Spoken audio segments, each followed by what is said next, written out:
L2.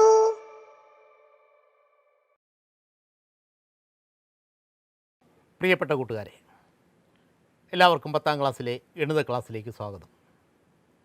ഒന്നാം അധ്യായമായ സമാന്തര ശ്രേണികൾ എന്ന പാഠഭാഗം അരിത്തമെറ്റിക് സീക്വൻസസ് എന്ന യൂണിറ്റാണ് നാം ചർച്ച ചെയ്യുന്നത്. കഴിഞ്ഞ ക്ലാസ്സിൽ നമ്മൾ എന്തൊക്കെയാണ് പഠിച്ചത്? സമാന്തര ശ്രേണി എന്താണ്, സമാന്തര ശ്രേണിയുടെ പൊതുവ്യത്യാസം എന്നാൽ എന്താണ് ഉദ്ദേശിക്കുന്നത്, അരിത്തമെറ്റിക് സീക്വൻസ്, അതിൻ്റെ കോമൺ ഡിഫറൻസ്, ഇതൊക്കെ കഴിഞ്ഞ ക്ലാസ്സിൽ നാം പരിചയപ്പെട്ടു. കഴിഞ്ഞ ക്ലാസ്സിലെ അസൈൻമെൻറ്റുകളൊക്കെ നിങ്ങൾ ചെയ്യാൻ ശ്രമിച്ചോ? ഉള്ള സംശയങ്ങൾ, അസൈൻമെൻറ്റുകൾ ചെയ്യുമ്പോൾ സംശയങ്ങളുണ്ടാകാം. പാഠപുസ്തകം വായിക്കണം, പുസ്തകം ആവർത്തിച്ച് വായിച്ച് അസൈൻമെൻറ്റുകളും ചെയ്ത് നിങ്ങൾക്കുണ്ടാകുന്ന സംശയങ്ങൾ കൂട്ടുകാരുമായും നിങ്ങളുടെ അധ്യാപകരുമായും ചർച്ച ചെയ്യുമല്ലോ. നമുക്കിന്ന് പുതിയ ചില കാര്യങ്ങൾ പഠിക്കാം. ഒരു സമാന്തര ശ്രേണിയുടെ ആദ്യത്തെ പദം, first term of an arithmetic sequence is 30. It's second term is 50.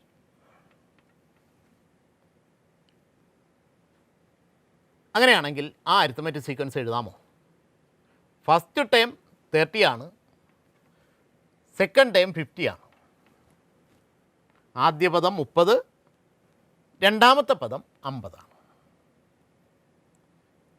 സമാന്തര ശ്രേണി എഴുതാൻ പ്രയാസമുണ്ടോ? പൊതുവ്യത്യാസം എത്രയാണ്? ആദ്യ പദം 30, രണ്ടാമത്തെ പദം സെക്കൻഡ് ടൈം 50. 30ൻ്റെ കൂടെ എത്ര കൂട്ടിയാലാണ് 50 കിട്ടുക? 30യോടെ എത്ര ആഡ് ചെയ്താലാണ് 50 കിട്ടുക? 20 അല്ലേ? അപ്പോൾ ഇവിടുത്തെ കോമൺ ഡിഫറൻസ് അഥവാ പൊതുവ്യത്യാസം എത്രയാണ്? 20 ആണ്. ശരിയാണ്.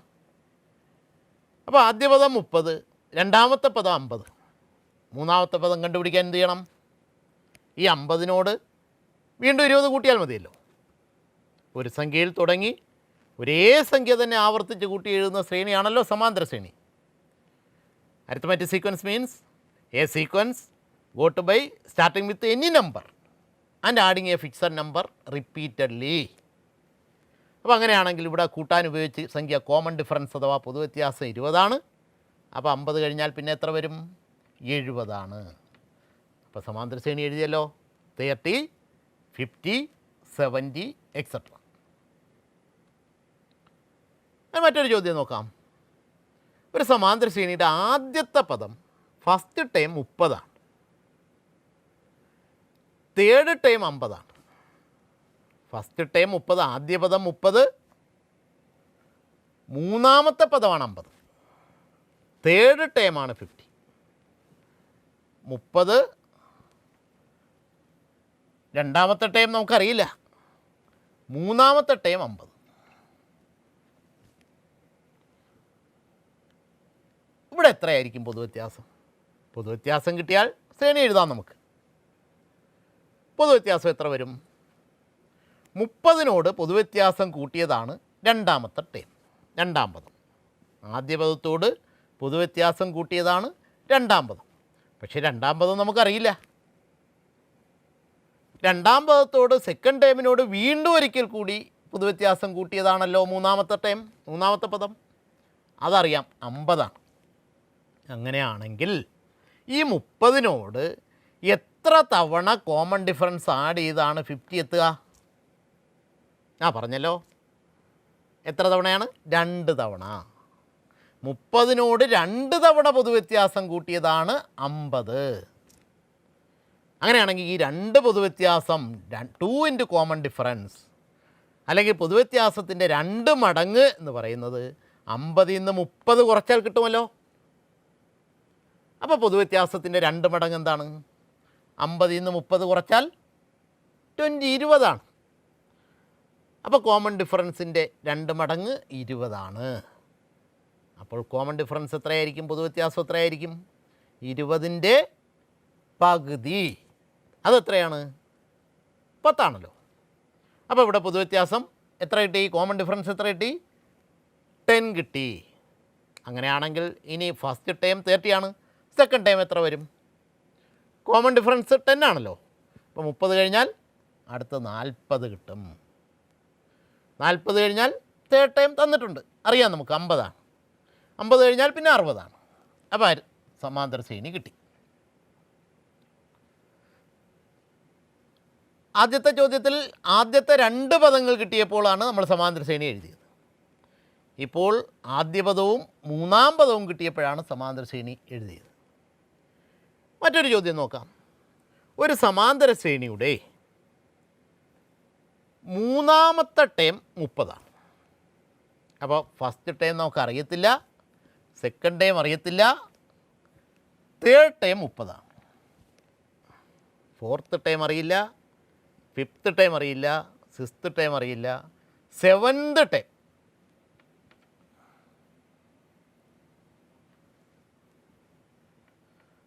അമ്പതാണ്. ഈ സമാന്തര ശ്രേണി ഒന്ന് എഴുതാമോ? എന്താണ് ചോദ്യം? ഒരു സമാന്തര ശ്രേണിയുടെ 3-ാമത്തെ പദം 30, 7-ാമത്തെ പദം 50 ആണ്. 3-ാമത്തെ പദം 30, 7-ാമത്തെ ടൈം 50. എങ്ങനെ സമാന്തര ശ്രേണി എഴുതും? എല്ലാവരും ഒന്ന് ആലോചിച്ച് നോക്കി. 3-ാമത്തെ പദത്തോട് തേർഡ് ടൈമിനോട് ഒരു തവണ പൊതുവ്യത്യാസം കൂട്ടിയാൽ 4-ാമത്തെ പദം കിട്ടും. ഒരിക്കൽ കൂടി കൂട്ടിയാൽ, അതായത് 3-ാമത്തെ പദത്തോട് 2 തവണ പൊതുവ്യത്യാസം കൂട്ടിയാൽ 5-ാമത്തെ പദം കിട്ടും. 3-ാമത്തെ പദത്തോട് 3 തവണ പൊതുവ്യത്യാസം കൂട്ടിയാൽ 6-ാമത്തെ പദം കിട്ടും. 3-ാമത്തെ പദത്തോട് തേർഡ് ടൈമിനോട് 4 തവണ കോമൺ ഡിഫറൻസ് ആഡ് ചെയ്താൽ 7-ാമത്തെ ടൈം കിട്ടും. അപ്പോൾ 3-ാം പദം അധികം 4 ഗുണം പൊതുവ്യത്യാസം സമം 7-ാം പദം. Third time plus 4 into common difference equal to 7th time. അങ്ങനെയാണെങ്കിൽ 7th ടൈം 7-ാം പദത്തിൽ നിന്നും 3-ാം പദം കുറച്ചാലോ? 7-ാം പദത്തിൽ നിന്നും 3-ാം പദം കുറച്ചാൽ 7th ടൈമിൽ നിന്ന് തേർഡ് ടൈം സബ്ട്രാക്ട് ചെയ്താൽ 4 ഇൻറ്റു കോമൺ ഡിഫറൻസ് വരണമല്ലോ, പൊതുവ്യത്യാസം. 7-ാം പദത്തിൽ നിന്നും 3-ാം പദം സബ്ട്രാക്ട് ചെയ്താൽ കുറച്ചാൽ 4 ഗുണം പൊതുവ്യത്യാസം കിട്ടും. ഇവിടുത്തെ 4 എന്താണെന്ന് നോക്കിയേ. 7ഉം 3ഉം തമ്മിലുള്ള വ്യത്യാസമല്ലേ 4? അല്ലേ? അപ്പോൾ ഇവിടെ 7-ാം പദം നമുക്കറിയാം 50 ആണ്, 3-ാം പദം 30 ആണ്. അപ്പം 4 ഗുണം പൊതുവ്യത്യാസം എന്ന് പറയുന്നത് 50ൽ നിന്ന് 30 കുറച്ചാൽ അതെത്രയാണ്? 20 ആണല്ലോ. 50ൽ നിന്ന് 30 കുറച്ചാൽ 20. അപ്പോൾ 4 ഗുണം പൊതുവ്യത്യാസം 20. അപ്പോൾ പൊതുവ്യത്യാസം കിട്ടിയല്ലോ. 20നെ 4 കൊണ്ട് ഹരിച്ചാൽ മതിയല്ലോ. 20യെ 4 കൊണ്ട് ഡിവൈഡ് ചെയ്താൽ എത്രയാണ്? 5. അപ്പോൾ കോമൺ ഡിഫറൻസ് 5 ആണ്. ഇനി സമാന്തര ശ്രേണി എഴുതാമല്ലോ. 3-ാമത്തെ പദം 30 ആയിരുന്നു. അങ്ങനെയാണെങ്കിൽ ആദ്യ പദം എങ്ങനെ കണ്ടുപിടിക്കും? ആദ്യ പദത്തോട് 2 തവണ കോമൺ ഡിഫറൻസ് ആഡ് ചെയ്താണല്ലോ 3-ാം പദത്തിലെത്തുക. അപ്പോൾ 3-ാം പദത്തിൽ നിന്ന് 2 തവണ പൊതുവ്യത്യാസം കുറച്ചാൽ മതിയല്ലോ ആദ്യ പദത്തിലെത്താൻ. ആദ്യ പദം എത്ര വരും? 30ൽ നിന്ന് 2 തവണ 5 കുറച്ചാൽ 20. ആദ്യ പദം 20 ആയാൽ അടുത്ത പദം പൊതുവ്യത്യാസം നമുക്ക് കിട്ടിയത് 5 ആണ്.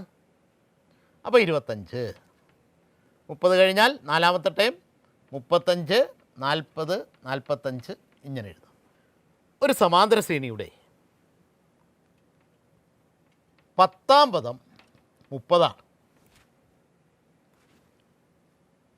20-ാം പദം 70 ആണ്. ഒരു സമാന്തര ശ്രേണിയുടെ 10-ാം പദം 10th time of an arithmetic sequence is 30 and it's 20th time is 70. അങ്ങനെയാണെങ്കിൽ ആ ശ്രേണി എങ്ങനെ എഴുതും? ആ ശ്രേണിയുടെ കോമൺ ഡിഫറൻസ് അഥവാ പൊതുവ്യത്യാസം എങ്ങനെ കണ്ടുപിടിക്കും? നമുക്ക് നോക്കാം. 10-ാം പദത്തോട് എത്ര കൂട്ടിയാലാണ് 20-ാം പദം കിട്ടുക? 10-ാം പദം ഇവിടെ 30 ആണ്, 20-ാമത്തെ ടൈം 70 ആണ്. കൂട്ടിയിരിക്കുന്നത് 40 അല്ലേ? 30നോട് 40 കൂട്ടിയാണല്ലോ 70 കിട്ടിയിരിക്കുന്നത്. ഇത് മറ്റൊരു രീതിയിൽ നമ്മൾ നോക്കിയാൽ 10ാം പദത്തോട് എത്ര തവണ പൊതുവ്യത്യാസം കൂട്ടിയാൽ 20ാം പദം കിട്ടും? 10ാമത്തെ ടേമിനോട് എത്ര തവണ കോമൺ ഡിഫറൻസ് ആഡ് ചെയ്യുമ്പോഴാണ് 20ാമത്തെ ടേം കിട്ടുക? എന്നാലോചിച്ച് നോക്കിയേ. 10ാമത്തെ ടേമിനോട് ഒരു തവണ കോമൺ ഡിഫറൻസ് ആഡ് ചെയ്താൽ 11ാമത്തെ ടേം 11th ടേം കിട്ടും. 10ാമത്തെ ടേമിനോട് 2 തവണ കോമൺ ഡിഫറൻസ് ആഡ് ചെയ്താൽ 12th ടേം കിട്ടും, 12ാമത്തെ ടേം. അങ്ങനെയാണെങ്കിൽ 10ാമത്തെ ടേമിനോട് എത്ര തവണ കോമൺ ഡിഫറൻസ് ആഡ് ചെയ്താലാണ് 13ാമത്തെ ടേം കിട്ടുക എന്ന് പറഞ്ഞേ കൂട്ടുകാരെ. 10ാമത്തെ ടേമിനോട് 3 തവണ കോമൺ ഡിഫറൻസ് ആഡ് ചെയ്താൽ 13ാമത്തെ ടേം കിട്ടും. 10ാമത്തെ ടേമിനോട് എത്ര തവണ കോമൺ ഡിഫറൻസ് ആഡ് ചെയ്താൽ 15ാമത്തെ ടേം കിട്ടും? 5 തവണ അല്ലേ? അങ്ങനെയാണെങ്കിൽ 10ാമത്തെ ടേമിനോട് എത്ര തവണ കോമൺ ഡിഫറൻസ് ആഡ് ചെയ്താൽ 20ാമത്തെ പദം കിട്ടും? 10 തവണ. അപ്പോൾ 10ാമത്തെ പദത്തോട് 10ാം പദം അധികം 10 ഗുണം പൊതുവ്യത്യാസം സമം 20ാം പദം. അങ്ങനെയാണെങ്കിൽ 20th ടൈം 20ാം പദത്തിൽ നിന്നും 10ാം പദം കുറച്ചാൽ എത്ര കിട്ടും? 10 ഗുണം പൊതുവ്യത്യാസം കിട്ടണമല്ലോ.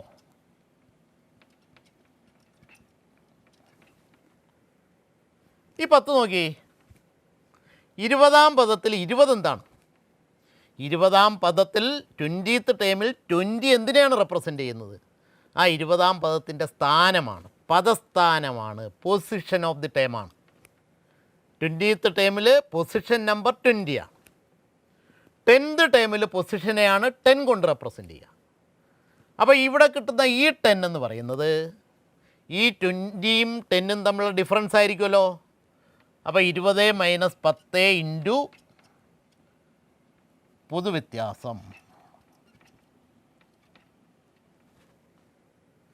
അപ്പോൾ 20ാം പദത്തിൽ നിന്ന് 10ാം പദം കുറച്ചാൽ 20 മൈനസ് 10 ഇൻറ്റു പൊതുവ്യത്യാസം കിട്ടും എന്ന് പറഞ്ഞാൽ എന്താ അർത്ഥമാക്കുന്നത്?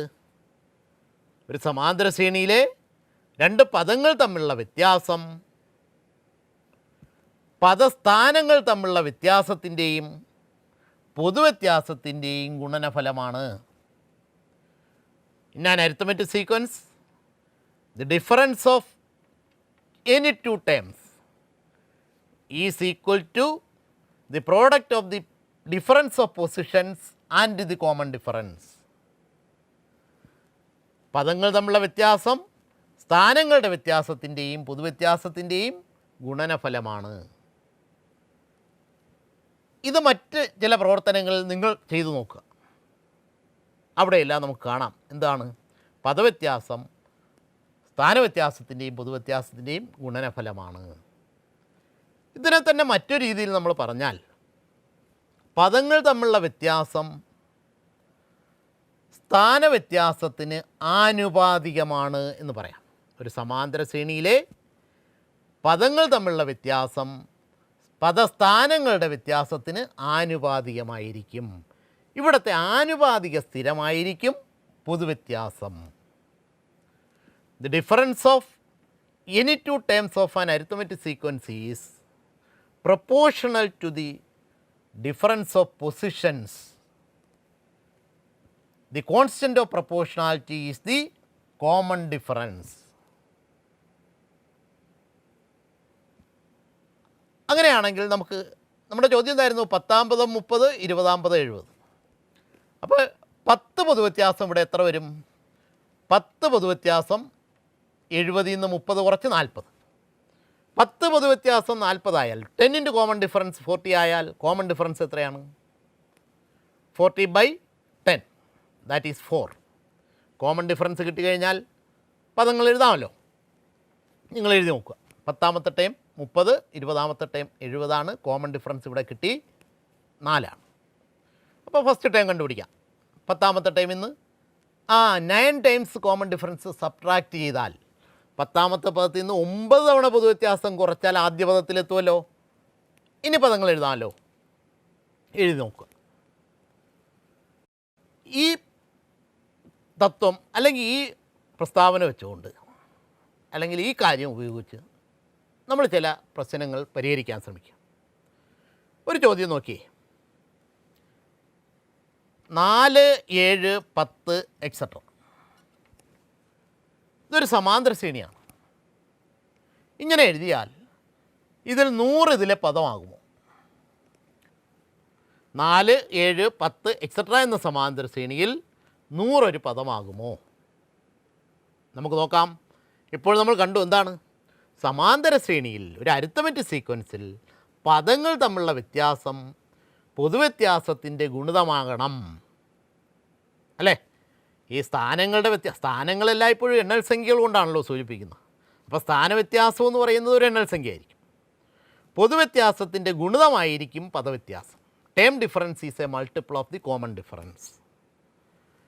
100 ഒരു ടേം ആകണമെങ്കിൽ ഇവിടുത്തെ കോമൺ ഡിഫറൻസ് എന്താണ്? 4, 7, 10 എക്സെട്ര. ഈ അരിത്തമെറ്റിക് സീക്വൻസ് ഈ സമാന്തര ശ്രേണിയിലെ പൊതുവ്യത്യാസം എത്രയാണ്? അത് തന്നെ 3 ആണ്. 4നോട് 3 കൂട്ടി പിന്നെ 3 കൂട്ടി. അപ്പോൾ നമുക്ക് നോക്കാം, 100 ഇതിനകത്തൊരു പദമാണോ? Is 100 a term in this sequence. ഇപ്പോൾ 100 നിന്ന് 4 സബ്ട്രാക്ട് ചെയ്തു, 96 കിട്ടി. ഇത് കോമൺ ഡിഫറൻസിൻ്റെ മൾട്ടിപ്പിൾ ആണോ? പൊതുവ്യത്യാസത്തിൻ്റെ ഗുണിതമാണോ 96? പൊതുവ്യത്യാസം ഇവിടെ എത്രയാണ്? 3 ആണ്.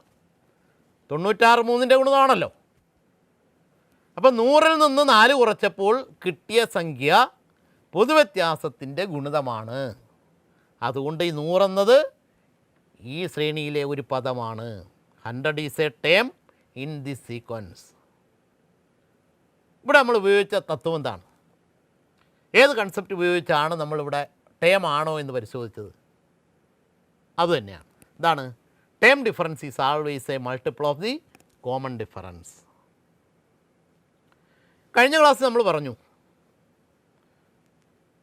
സമാന്തര ശ്രേണികൾ ഉണ്ടാകുന്നത് എണ്ണൽ സംഖ്യകളുടെ കൂട്ടത്തെ ഒരേ സംഖ്യ കൊണ്ട് ഗുണിച്ച് ഒരേ സംഖ്യ കൂടി കൂട്ടുകയോ കുറയ്ക്കുകയോ ചെയ്തിട്ടാണ്. എണ്ണൽ സംഖ്യകളെ, നാച്ചുറൽ നമ്പേഴ്സിനെ ഒരേ സംഖ്യ കൊണ്ട് ഗുണിച്ചാൽ കിട്ടുന്ന സീക്വൻസ് അരിത്തമെറ്റിക് സീക്വൻസ് ആയിരിക്കും. ആ ഗുണിക്കാൻ ഉപയോഗിച്ച, ആ മൾട്ടിപ്ലൈ ചെയ്യാൻ ഉപയോഗിച്ച നമ്പറായിരിക്കും കോമൺ ഡിഫറൻസ്. പിന്നീട് ഒരേ സംഖ്യ എല്ലാ ടേമിനോടും കൂട്ടിയാൽ കിട്ടുന്നത് വീണ്ടും അരിത്തമെറ്റിക് സീക്വൻസ് സമാന്തര ശ്രേണിയായിരിക്കും. കോമൺ ഡിഫറൻസിന് മാറ്റം വരത്തില്ല. അതായത് അരിത്തമെറ്റിക് സീക്വൻസ് എന്ന് പറയുന്നത് എണ്ണൽ സംഖ്യകളുടെ കൂട്ടത്തെ, എണ്ണൽ സംഖ്യാ ശ്രേണിയെ ഒരേ സംഖ്യ കൊണ്ട് ഗുണിച്ച ശേഷം ഒരേ സംഖ്യ കൂട്ടുകയോ കുറയ്ക്കുകയോ ചെയ്തതാണ് ഏത് സമാന്തര ശ്രേണിയും എന്ന് കഴിഞ്ഞ ദിവസം നമ്മൾ പറഞ്ഞതാണ്. അതുകൊണ്ട് തന്നെ ഇവിടെ നോക്കി 4, 7, 10 എക്സെട്ര പൊതുവ്യത്യാസം എത്രയാണ്? 3 ആണല്ലേ. 3 കൊണ്ട് ഓരോ പദത്തെയും ഹരിച്ച് നോക്കിയേ. 4നെ 3 കൊണ്ട് ഡിവൈഡ് ചെയ്താൽ ഒരു തവണ 3, 4 ഒരു 3ഉം റിമൈൻഡർ 1. 7നെ 3 കൊണ്ട് ഹരിച്ച് നോക്കിയേ. 2, 3, 6 റിമൈൻഡർ വീണ്ടും 1. 10നെ 3 കൊണ്ട് ഹരിച്ചാലോ ശിഷ്ടം എത്ര വരും? 1 തന്നെ വരും അല്ലേ. അപ്പോൾ പൊതുവ്യത്യാസമായ 3 കൊണ്ട് ഹരിച്ചാൽ റിമൈൻഡർ 1 വരുന്നതാണ് ഇവിടുത്തെ പദങ്ങൾ. 100നെ ഒന്ന് ഹരിച്ച് നോക്കിയേ. 100നെ 3 കൊണ്ട് ഹരിച്ചാലോ 33 × 3 ആണ് 99. അപ്പോൾ 100നെ 3 കൊണ്ട് ഡിവൈഡ് ചെയ്താൽ റിമൈൻഡർ 1 തന്നെയാണല്ലോ, ശിഷ്ടം 1 തന്നെയാണല്ലോ. അപ്പോൾ 100 ഈ ശ്രേണിയിലെ ഒരു പദമാകും.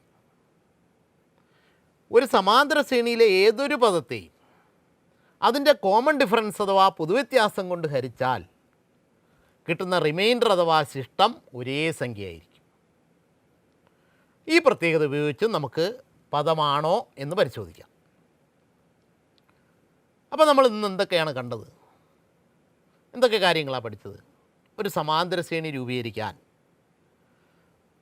ആദ്യം നമ്മൾ പറഞ്ഞു ആദ്യ പദവും രണ്ടാം പദവും ഉണ്ടെങ്കിൽ സമാന്തര ശ്രേണി രൂപീകരിക്കാൻ പഠിച്ചു.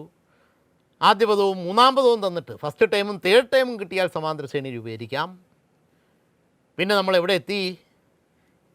ഒരു സമാന്തര ശ്രേണിയിലെ എവിടെയെങ്കിലും ഉള്ള 2 പദങ്ങളും പദസ്ഥാനങ്ങളും അറിയാമെങ്കിൽ സമാന്തര ശ്രേണി രൂപീകരിക്കാൻ നമ്മൾ പഠിച്ചു. ഏതെങ്കിലും 2 പദങ്ങൾ കിട്ടിയാൽ മതി സമാന്തര ശ്രേണി രൂപീകരിക്കാൻ കഴിയും. എന്ന് പറഞ്ഞാൽ ഒരു സമാന്തര ശ്രേണിയിലെ ഏത് 2 ടേംസ് കിട്ടിയാലും നമുക്ക് കോമൺ ഡിഫറൻസ് കണ്ടുപിടിക്കാൻ കഴിയും. നമ്മൾ അവിടുന്ന് എന്ത് മനസ്സിലാക്കി? Term difference is always A multiple of the common difference. That is term difference is the product of difference of positions and common difference. ഇത് മനസ്സിലാക്കി ഇതുപയോഗിച്ച് ചില പ്രശ്നങ്ങൾ നമ്മൾ പരിഹരിച്ചു. പാഠപുസ്തകത്തിലെ 21-ാമത്തെ പേജിൽ ഉള്ള പരിശീലന പ്രശ്നങ്ങൾ നിങ്ങൾ സ്വയം ചെയ്യാൻ ശ്രമിക്കുക. എന്തെങ്കിലും സംശയങ്ങളുണ്ടെങ്കിൽ നിങ്ങളുടെ കൂട്ടുകാരുമായും നിങ്ങളുടെ ഗണിതാധ്യാപകരുമായും ചർച്ച ചെയ്ത് അതിന് പരിഹാരം കാണാൻ ശ്രമിക്കുക. പാഠപുസ്തകം ആവർത്തിച്ച് വായിക്കുന്ന കാര്യത്തിൽ ഒരു ഉപേക്ഷയും വിചാരിക്കരുത്. പുസ്തകത്തിൽ വിശദമായി കാര്യങ്ങൾ എഴുതിയിട്ടുണ്ട്. നിങ്ങൾക്ക് ഈ വീട്ടിലിരിക്കുന്ന ഈ സമയത്ത് ഒരുപാട് സംശയങ്ങളുണ്ടാകാം. പാഠപുസ്തകം വായിച്ചാൽ നിങ്ങളുടെ ധാരാളം സംശയങ്ങൾക്ക് ഉത്തരം കിട്ടും. അതുപോലെ പാഠപുസ്തകത്തിൻ്റെ സൈഡ് ബോക്സുകൾ ഒരുപാട് പുതിയ പുതിയ കാര്യങ്ങൾ സൈഡ് ബോക്സിൽ പറയുന്നുണ്ട്. അത് വായിച്ച് മനസ്സിലാക്കുക. നിങ്ങൾക്കുണ്ടാകുന്ന എല്ലാ സംശയങ്ങളും നിങ്ങളുടെ അധ്യാപകരുമായി ചർച്ച ചെയ്യുക. നമുക്ക് ഇന്നത്തെ ക്ലാസ് ഇവിടെ അവസാനിപ്പിക്കാം. Good bye.